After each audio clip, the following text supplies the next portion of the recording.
So this week's vlog isn't going to be about the desk. I'm sorry, I will get to the desk, I promise. But there's things I want to do with the desk video that I just need more time to do.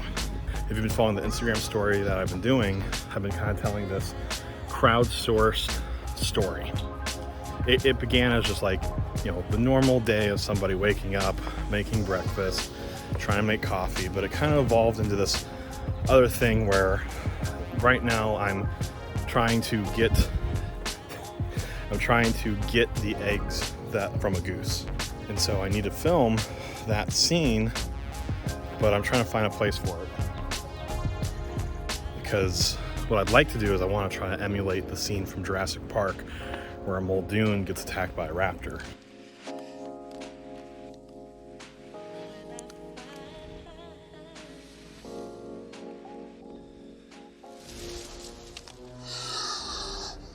Clever girl.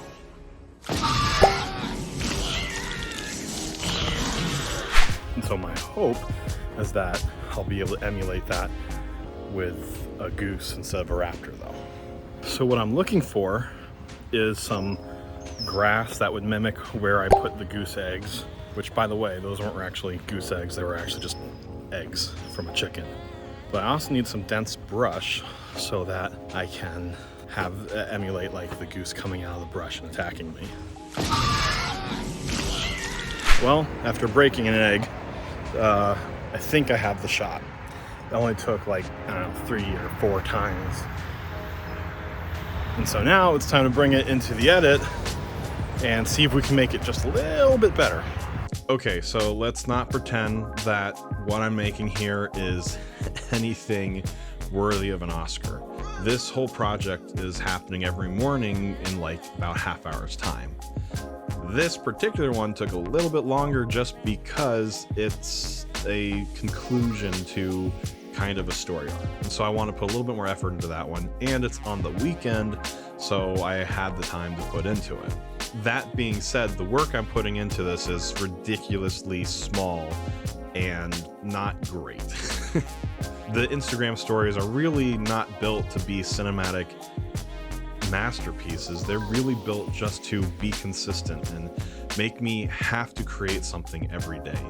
And honestly, so far I've gotten a lot of really good responses from it. For whatever reason, people have reached out and said they really enjoy participating in the story, and someone even told me it's like D&D except on Instagram, and it's a collective choice rather than your own.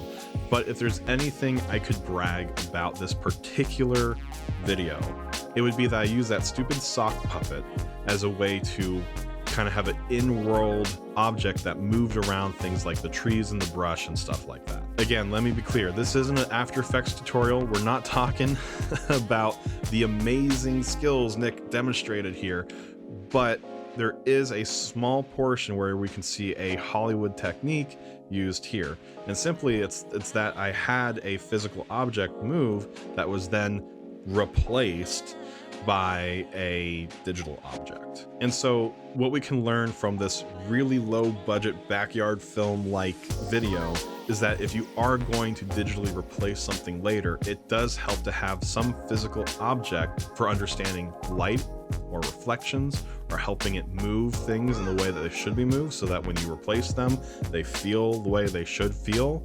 Or in this case, just taking a photo of a goose, sticking the head on top of my hand so it doesn't look like a sock puppet and actually kind of maybe resembles the idea of a goose. And so really that's how that one kind of developed. It is 10:58 on Monday, 5:15. I'm still hoping to get this video published on 5:15. But this is it. This is the end of the video. Thank you so much for watching this video, making it to the end. If you want to see what I created in the final version of it, check out my Instagram. It will be in the highlights under breakfast.